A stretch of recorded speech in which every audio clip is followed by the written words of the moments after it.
এবারে লন্ডনের আপনাদের এই ভ্রমণ নিয়ে বেশ কিছু সমালোচনা হয়েছে, সে বিষয়গুলো একটু আনতে চাই। আমরা তো ডক্টর মোহাম্মদ ইউনূসকে জানি, তিনি গরিবের ব্যাংকার, গরিবের জন্য কাজ করছেন তিনি। সেই জায়গায় তার যে ভ্রমণ ব্যয় যেটা এসেছে, এটা নিয়ে যথেষ্ট সমালোচনা হয়েছে। আমি একটু জানতে চাই যে উনি 4 দিনে একটি স্যুটের ভাড়া 40 লক্ষ দিয়েছেন, যেটা আমরা দেখেছি। এই ভাড়াটা কি আসলে উনি যে পুরস্কার নিতে গিয়েছিলেন সেখান থেকে কি এটা বহন করা হচ্ছে, নাকি এটা সরকার এই ব্যয়? না, এটা উনি তো সরকার প্রধান, ঠিক না? সরকার প্রধানের তো আপনি ইচ্ছা করলেও তো একটা সরকার প্রধানকে তো আপনি মানে যেন তেন হলিডে ইন টাইপের হোটেলে রাখতে পারেন না। তার সিকিউরিটিটা একটা বড় বিষয়। আমরা তার সিকিউরিটিটা যাতে এনশোর হয় সেই জায়গায় রেখেছি। এবং খুব যে আপনি যদি এই লিস্ট দেখেন, আপনি যদি চ্যাট জিপিটিতে যান, যে যদি list of top 10 London hotel দেখেন, তার মধ্যে ডরচেস্টার নাম্বার 10-এ আছে। হ্যাঁ, এর আগে আরও 9টা আছে যাদের ভাড়া 10 এইটার থেকে 4, 5, 7, 8 গুণ বেশি। হ্যাঁ, তো সেই জন্য আমার মনে হয় যে যেটা এটা হচ্ছেন যে কেউ সমালোচনা করার জন্য সমালোচনা করা। আপনি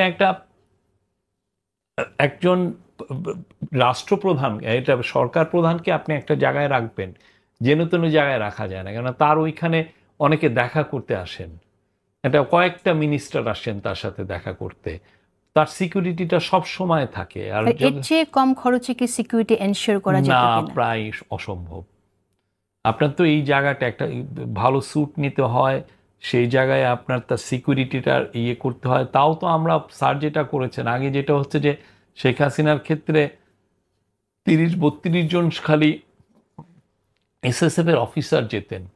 তারপরে যেটা হচ্ছে উনি আরও কস্টলি ক্ল্যারিজে থাকতেন। ক্ল্যারিজ অনেক এর চেয়ে অনেক কস্টলি এক্সপেন্সিভ হোটেল। এবং সবচেয়ে বড় জিনিস যে উনি যেই কয়েকদিন থাকতেন, তারপরে যে আবার উনি প্রাইভেট থাকতেন, যেটা সরকারি ট্যুর যেদিন বন্ধ হয়ে যেত, ওই পুরো সময়টা উনি আমাদের যারা এইগুলো নিয়ে করছেন, যে এই যে পুরো যে 11-12 দিন উনি যে থাকতেন লন্ডনে, তো এইটার ভাড়া কারা দিত? তারপর হচ্ছে যে দেখেন ওই 11-12 দিনের তার যে প্রাইভেট সিকিউরিটি রাখতেন উনি, কিন্তু আমরা তো নিশ্চয়ই সেই রিজিমকে ফলো করব না, নিশ্চয়ই আমরা ফলো করছি না। বাট আমরা বলছি যে এই যে যেই কষ্টের কথা বলা হচ্ছে, এটা একদম বেয়ার মিনিমাম। এটা চেয়ে আপনি একজন সরকার প্রধানকে এর চেয়ে কম ইয়েতে রাখা যায় না। তাহলে আর কি আমাদেরকে তো তারা সিরিয়াসলি তো নিতে হবে, ঠিক না? আমার একটা তো আছে, স্ট্যান্ডিং আছে তো, ঠিক না? আচ্ছা, আপনারা যখন লন্ডনের জন্য কিন্তু ঢাকা আমরা ত্যাগ কেউ যে করেন একটা তখন লাক্সারির কোনো কাজ হচ্ছে, লাক্সারি, এটা একদম আচ্ছা, কথা।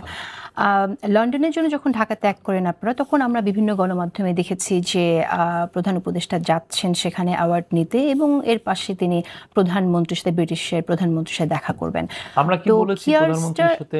এই খবরটা কিন্তু গণমাধ্যমে এসেছে। যারা আপনারা বলেছে প্রটেস্ট কিন্তু করেননি, এই খবরটা নিয়ে প্রটেস্ট কিন্তু করেননি। প্রোটেস্টের বিষয় না, বাট আমরা বলেছি যে সরকারি অফিসিয়ালদের সাথে দেখা হবে, এটা আমরা বলেছি। আমি নিজে তো কথা বলি, আমার মনে আছে যে আমি কেয়ার স্টামের সাথে যে দেখা হবে, এটা আমি বলি নাই তখন। আচ্ছা, তো গণমাধ্যমে এসেছে, এবং সেই সুবাদেই আমরা জানি যে ব্রিটিশ প্রধানমন্ত্রীর সাথে আমাদের প্রধান উপদেষ্টাটি সাক্ষাৎ হতে পারে।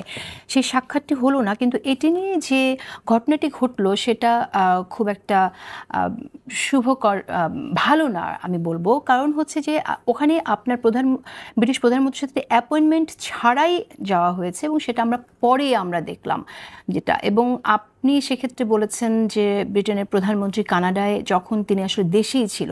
এই ঘটনাটি কিভাবে ঘটলো একটু আমাকে বলেন। কানাডার বিষয়টা বলি, সেটা হচ্ছে যে আমার যে শব্দ চয়নটা আপনি যদি দেখেন, আমি বলছি উনি সম্ভবত শব্দটা বলেছি। কিন্তু যেটা হচ্ছে ঢাকায় যারা এটা নিয়ে অনেক আমাকে এটা নিয়ে কথা বলেছেন, তারা এই সম্ভবত শব্দটা ফেলে দিয়েছেন যে উনি কানাডায় আছেন। এমন উনি সম্ভবত কানাডায় আছেন। এবং আর একটা সেন্টেন্সও আমি বলেছি যে এটা আমাদেরকে কে বলেছে? একটা ব্রিটিশ লেবার পার্টির এক এমপি। এমপিটাকে রূপা হক এসে স্যারকে বলছেন যে ওনার অ্যাপয়েন্টমেন্ট পাওয়াটা টাফ হবে, উনি কানাডায় থাকতে পারেন এখন, যেহেতু G7 এর মিটিং হচ্ছে। এটা এখন এই বিষয়টা কি করে হলো? কারণ Rupa Huq is a part of the government. উনি জানেন না যে তিনি তার প্রধানমন্ত্রী দেশে আছেন? অনেকজন ছিলেন। ওনার যেটা হয়েছে যে আমার ডাবল চেক করা উচিত ছিল। আমি যেটা করেছি ডাবল চেক না করে আমি বলছি সম্ভবত আমি শব্দ, আপনি যদি আমার অরিজিনাল অডিওটা যেখানে আমি কথাটা বলেছি আপনি যদি ভিডিওটা নেন, আমি কিন্তু ওইটা বলেছি। আমরা কিন্তু বলি নাই যে এটা হবেই, সম্ভবত বলেছি। আর যেটা বলেছেন যে এইটা পুরো ট্যুরটা ছিল প্রফেসর ইউনূসকে রাজা চার্লস দ্য থার্ড তাকে পুরস্কার দিচ্ছেন, এটা খুবই প্রেস্টিজিয়াস একটা পুরস্কার, এবং এই এই পুরস্কারের সাথে পুরস্কারের সাথে প্রসঙ্গে আমি আসবো।